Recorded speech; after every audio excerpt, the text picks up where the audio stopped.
Olá pessoal, tudo bem? Nós estamos fazendo um vídeo sobre o pós-milenismo e agora nós já vimos a história do pós-milenismo, as principais crenças a respeito disso, e agora nós estamos falando um pouquinho mais sobre as doutrinas pós-milenistas e agora nós vamos adentrar na natureza do reino, ou seja, qual é o entendimento que os pós-milenistas têm acerca da natureza do reino aqui, claro, do reino de Deus.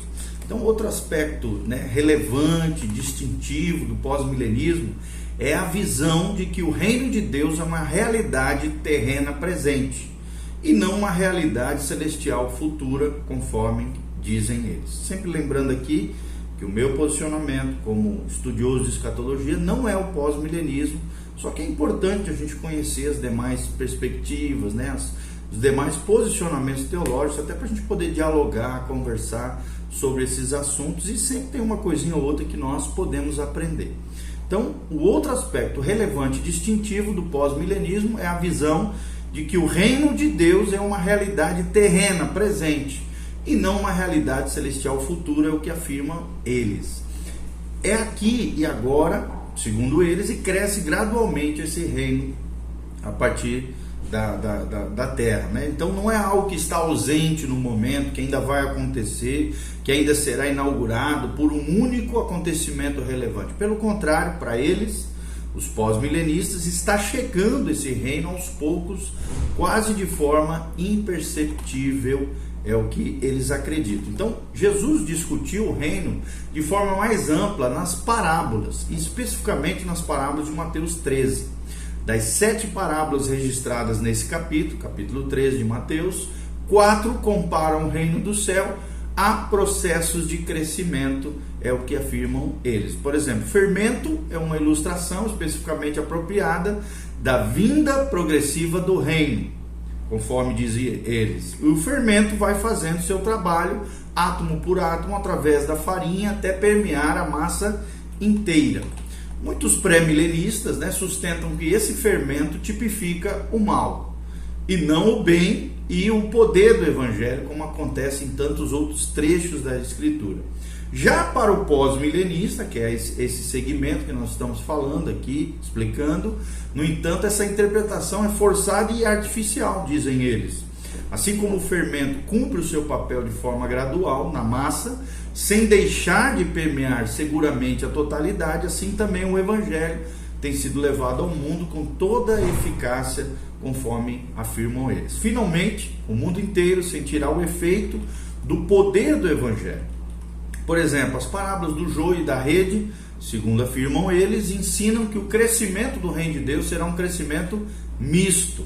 Quando os servos examinam o cereal que cresce, percebem que as ervas más, ou seja, o joio, estão misturadas a ele. Assim, propõe a sua remoção, arrancando-as pelas raízes. O dono do campo, porém, proíbe-os de fazer isso. Por quê? Porque o inimigo que semeou as ervas más o fez de modo tão hábil que dificilmente se pode distinguir entre o grão de joio e o trigo.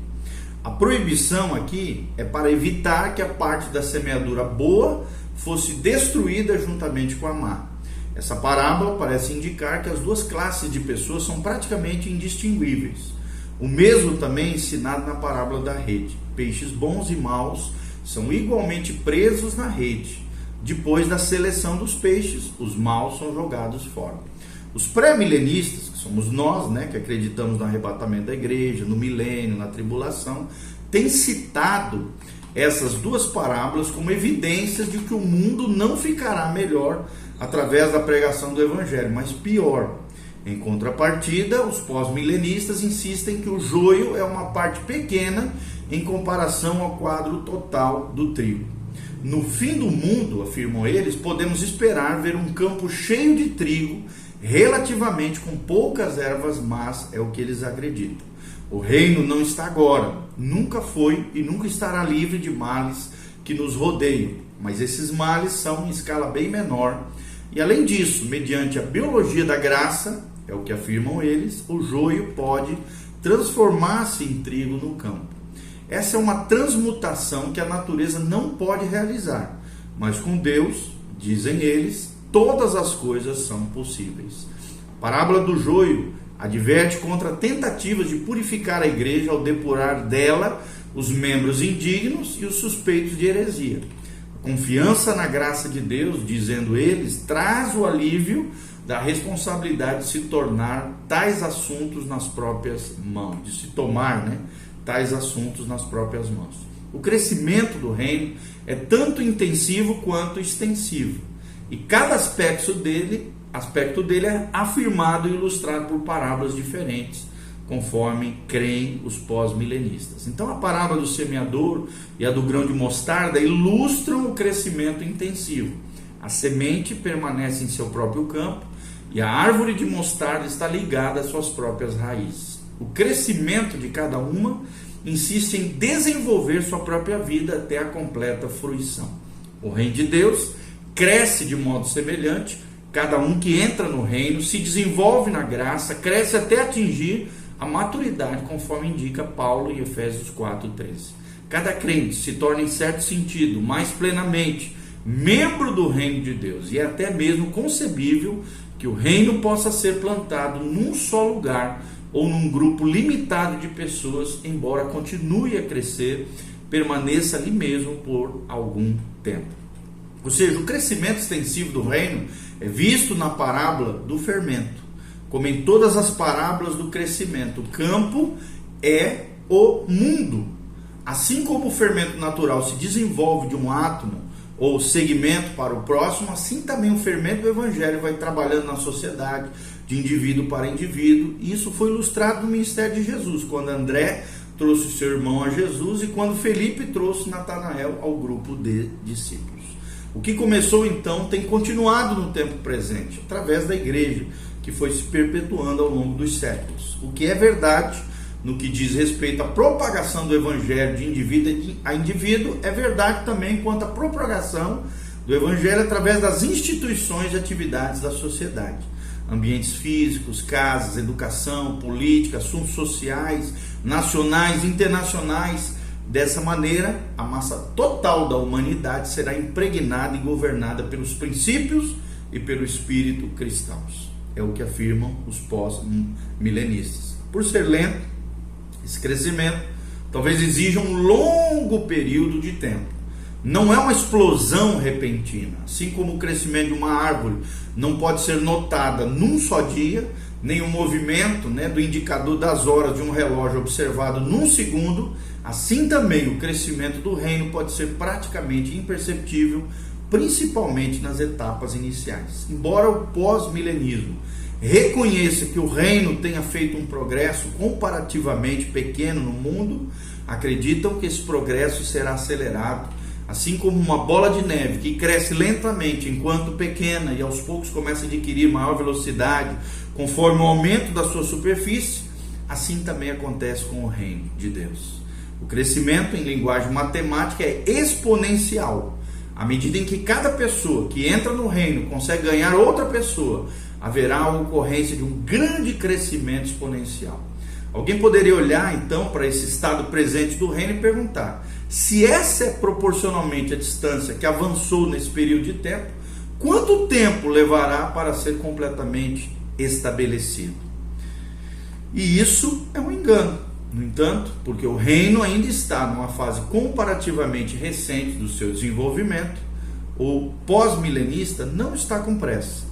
Deus não apressa as coisas, dizem eles. Houve um tempo em que acreditávamos que a Terra tinha somente uns poucos milhares de anos de idade e que o homem era ainda mais recente.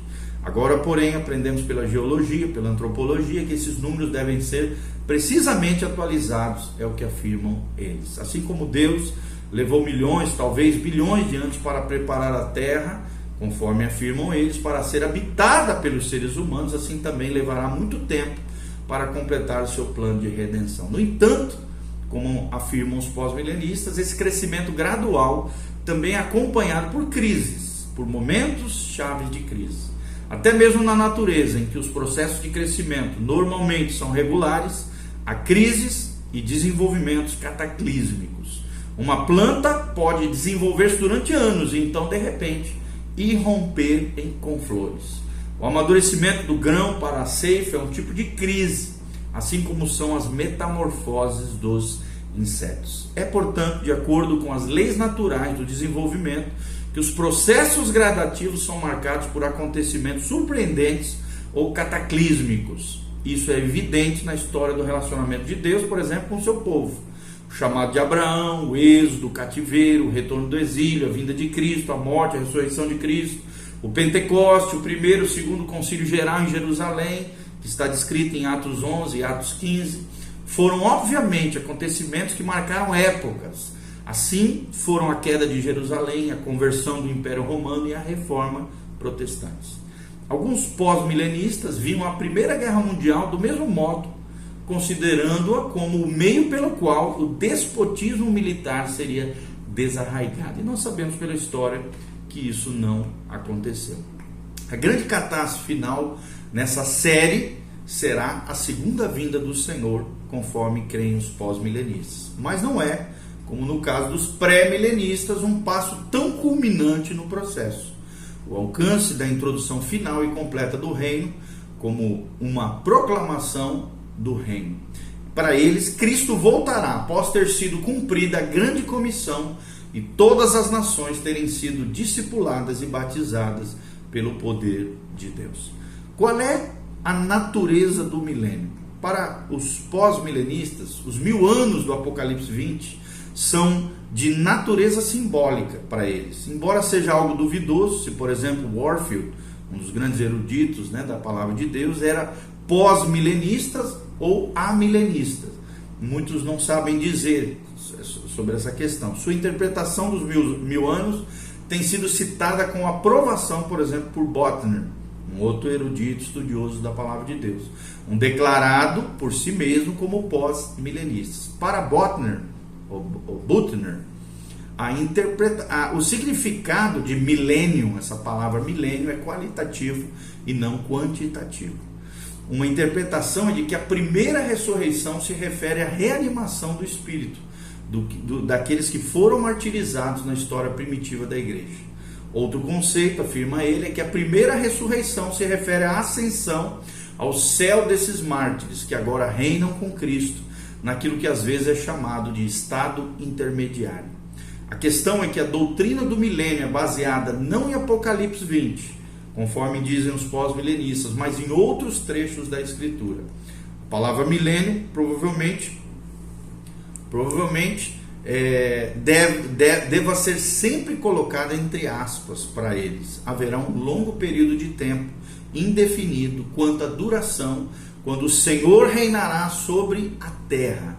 E esse reino será estabelecido progressivamente por causa desse início gradual e exata duração do período. Será difícil de medir ou de calcular. Tá? Isso nós vemos na obra do Lohane Bittner, The Millennium, página 64. Também James Snowden fala no seu livro The Coming of the Lord, ou seja, a vinda do Senhor. Os pós-milenistas compartilham de muitos aspectos com o pré-milenismo, ou com o amilenismo, ou com os dois. Talvez seu aspecto mais distintivo seja o otimismo. Os pré-milenistas acreditam que as condições espirituais piorarão e que a descrença aumentará nos últimos tempos.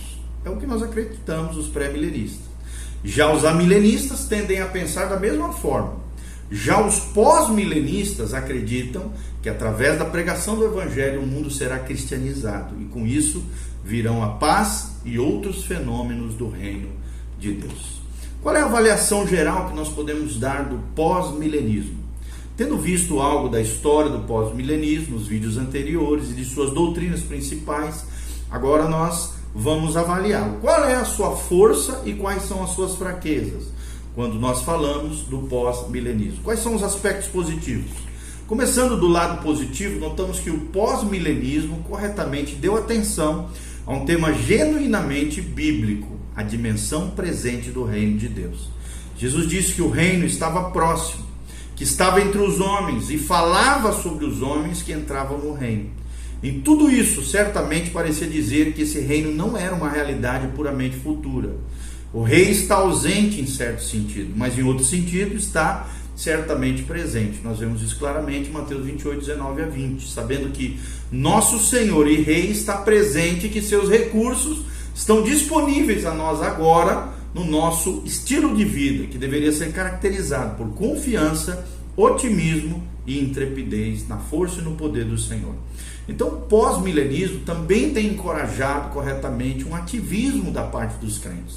Se o reino está presente, podemos fazer algo para estendê-lo. Assim, a doutrina do cristianismo pode sustentar a sua ética. Qual é a ética? A ética bíblica, a ética cristã. As parábolas de Jesus, especificamente, mostram que o reino cresce gradualmente em vez de meramente surgir em sua forma completa numa espécie de escatom, num cataclisma distante. Entender que o reino cresce pouco a pouco ajuda-nos também a perceber a nossa participação em trazer esse reino quando levamos o evangelho a outras pessoas e incentivamos uma forma de vida cristã, genuinamente cristã. Isso é ordenado nas Escrituras, e a descrição pós-milenista do reino apoia esse mandamento. O pós-milenismo também é bíblico ao promover um espírito de otimismo e ao combater certo pessimismo de alguns cristãos. Jesus realmente prometeu poder a todos os que levassem o evangelho. Está lá em Atos 1:8. Falava também de um reino permeando o mundo inteiro. As descrições bíblicas da apostasia e da iniquidade que caracterizam os tempos do fim têm tornado alguns cristãos fatalistas. E as condições piorarão, dizem eles, e nada podemos fazer para alterá-las. Não podemos pensar assim, é claro. Esse tipo de pensamento torna a igreja menos eficaz do que seria de outra forma, e o mal mais persuasivo. Então, por serem a confiança e a expectativa tão importantes para o sucesso, o pós-milenismo contribui sim para o cumprimento daquilo que é predito. Além disso, o pós-milenismo reconhece que o reino de Deus tem um alcance maior do que a igreja. Onde quer que se faça a vontade de Deus, ali está o reino de Deus. Ainda que apenas de modo parcial ou fragmentário, isso pode ocorrer quando a pessoa que cumpre o ato não tem consciência de realizar a vontade de Deus. Talvez não seja conscientemente dedicado a Deus. Isso significa que Deus pode realizar a sua vontade, pelo menos em parte, através de pessoas, canais, nações, ideologias não cristãs. Se usou a Babilônia e a Síria nos tempos bíblicos, pode fazer algo semelhante em nossos dias. Isso significa que o cristão pode e deve cooperar de um modo construtivo com qualquer pessoa ou agente que está atuando em alguma parte ou aspecto do reino de Deus. Além disso, quer dizer que o reino é, em grande medida, um reino também ético. Que reino é esse? O reino de Deus. Quais são os aspectos negativos do pós-milenismo? Ele tem sim certas falhas. Uma delas é o otimismo a respeito da conversão do mundo, que não parece muito realista à luz dos acontecimentos mundiais, principalmente recentes. A porcentagem de cristãos no mundo não está aumentando. Na realidade, é uma porcentagem menor de pessoas que se denominam cristãs do que ocorria há 10, 30 ou 50 anos. Até mesmo a oportunidade para a propagação do evangelho parecem desvanecer-se no mundo atual. Faz um quarto de século que o continente chinês está fechado aos missionários, embora os desenvolvimentos políticos recentes deem alguma esperança de mudança naquela localidade. E também algumas partes, por exemplo, da Índia, estão igualmente fechadas ao evangelho. As perspectivas da conversão mundial parecem escassas hoje. E o mesmo se pode dizer das estruturas da sociedade, como, por exemplo, a esperança dos pós-milenistas de que a Primeira Guerra Mundial pusesse fim às guerras revelou-se também falsa. A Liga das Nações, que depois se transformou na ONU, também fracassou. A ONU, até as Nações Unidas, tem tido sucesso apenas parcial em algumas áreas da sociedade do mundo. Embora o progresso também tecnológico seja inegável nos dias atuais, não tem havido progresso ético e social comparável. Deve-se admitir que em algum momento futuro essa crítica talvez tenha de ser modificada.